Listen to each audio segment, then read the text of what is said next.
feeling the heat and be on the hot seat at this point? Yeah, because I think he is feeling the heat.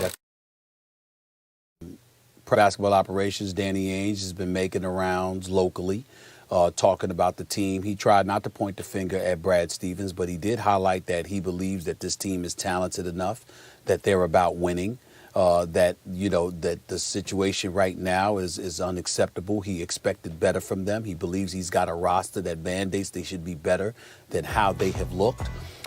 You've got Jason Tatum and Jaylen Brown, two young stars in this league. No doubt hold on the ball a little bit too long, which will explain why they're 28th out of 30 teams in the NBA in terms of assists. They're just not passing the ball and distributing the ball with the fluidity that they need to do it, and we all get that. But in the end, maybe they're not doing it because they don't have faith in the people around them, because they don't believe in what's transpiring as we speak. This certainly is not a problem that they had in the past. Why the hell would they have it now?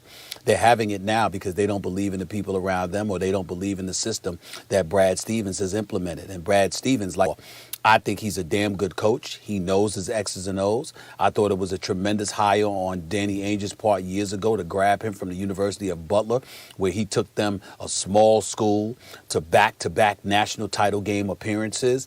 I have tremendous respect for Brad Stevens, and I hope it works out for him. But I think last night in that post-game conference, the things that you saw him say and the manner in which he spoke, if you cover Brad Stevens, and people, Max, in Boston would be more apt and more qualified to speak about this than me, but I dare venture to say I've never seen him come across that way. He came across as somebody who's thoroughly concerned about what's transpiring. And Danny Ainge alluded to this as well. He spoke to a lack of effort. Let me tell y'all something right now. In all my years of covering sports, anytime an executive speaks about lack of effort, that is an indictment against the coach. Look out. There is no way around it. When they say it's a lack of effort, that is the coach's job. The coach's job is to make sure that the one thing you never say is that his teams don't look like they're playing hard. They don't look like they care enough. It doesn't look like it matters to them as much as it should. Even though those exact words were not used, because I don't have the quote from Danny Ainge right in front of me, I can assure you what I heard him say alluded to those things. That is when a coach is in trouble, because I'm here to tell you something right now. They had a chance to get James Harden before he was traded to Brooklyn. The Houston Rockets, I'm telling you what my sources told me, the Houston Rockets wanted Jaylen Brown and Marcus Smart. Danny Ainge wasn't trying to hear that, because Danny Ainge believes that what he has is good enough to compete for a championship. I personally interviewed Jaylen Brown on my SportsCenter show with Stephen A. at the beginning of the season. What was he talking about? Championship expectations, nothing less. And here they are, a game below 500. It is unacceptable. They are better than that. Regardless of Kemba's situation and Marcus Smart's situation, they are better than a 500 team, and they are one game below 500. That is unacceptable. Brad Stevens knows it. Danny Ainge knows it. And even though Danny Ainge tried to point the finger at himself in the end, we know he don't mean that. We know what he means. He's talking about Brad Stevens. Brad Stevens could be in trouble if he doesn't get this steered in the right direction, but I'm rooting for him to do so because I really like him, and I really think he's a good coach. But you got to be able to galvanize the troops and make sure you peel out of them what's inside of them if you're a head coach and being a leader of men. And this year, that has not shown to be the case. I think he's in trouble. Before I respond to you, you said SportsCenter with Stephen A. And when and where can we find that, Stephen A? Wednesdays, 7 p.m. Eastern Standard Time on ESPN. My SportsCenter show, my NBA 7 show. p.m. Eastern Standard, SportsCenter with Stephen A.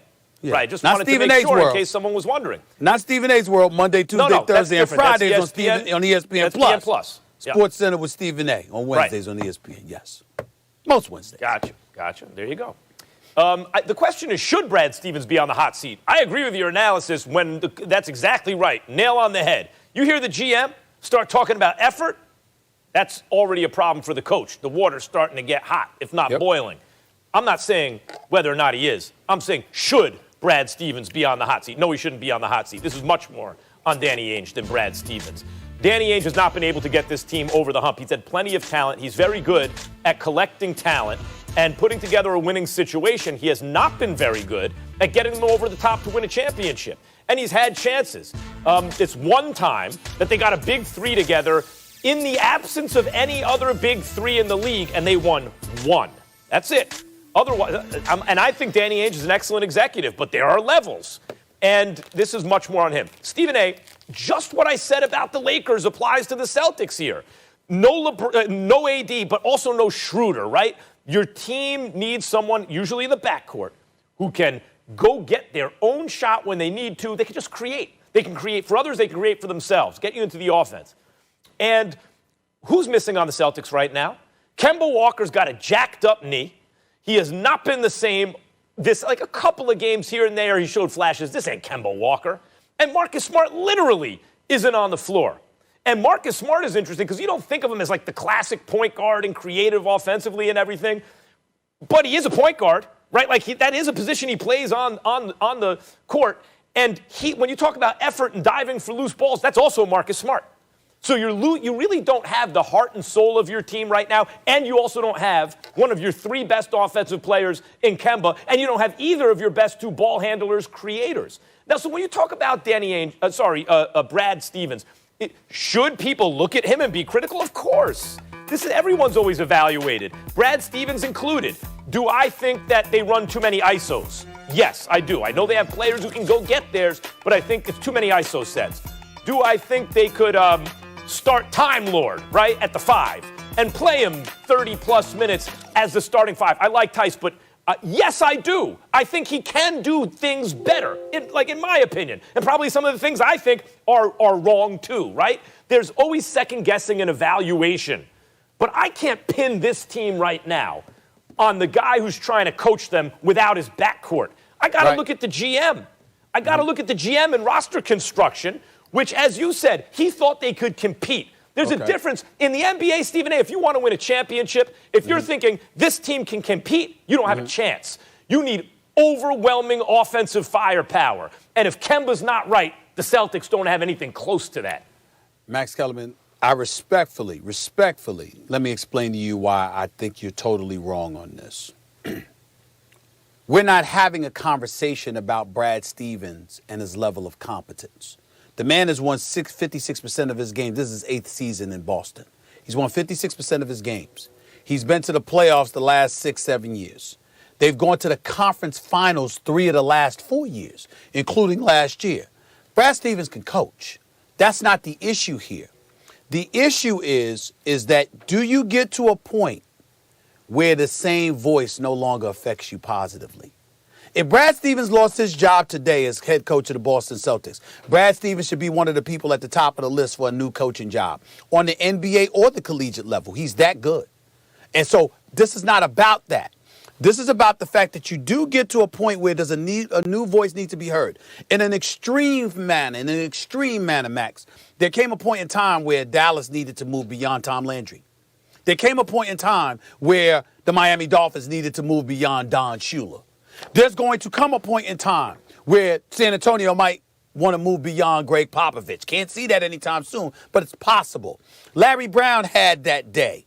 There are coaches that have that time. Chuck Daly, even though he departed from Detroit on his own accord, bottom line, he ended up in Orlando. Sometimes it's just a new voice. And what I'm saying to you is that with Jaylen Brown, 24, approaching 25 years of age, and Jason Tatum at about 21, 22 years of age, and being young studs, they're kind of old around Brad Stevens. And what I mean by that is same voice, nothing fresh, nothing new. And if you're Danny Ainge, as an executive, you have to look at that because the issue is they're not even a 500 team. That's the issue. And if it's that bad, why is it that bad? Why do we look that bad? And then Kemba Walker's not there and Marcus Smart. This is basketball. Two dudes who are studs can have you playing above 500. The New York Knicks don't have either one of them. They got a similar record. Why?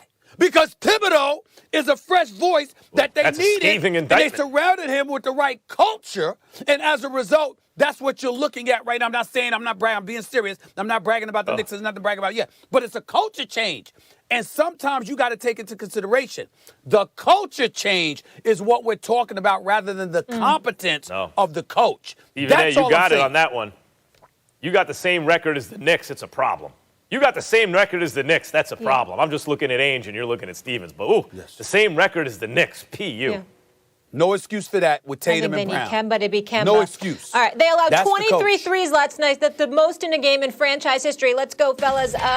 Also, tip off your weekend with NBA Friday doubleheader. The Pacers square off against the Celtics, 7:30 Eastern. Then we'll send you to the Western Conference for LeBron and the Lakers hosting Dame and the Trailblazers. Our coverage starts with NBA Countdown. Maria, Jalen, The Truth in J-Will, 7 Eastern on ESPN.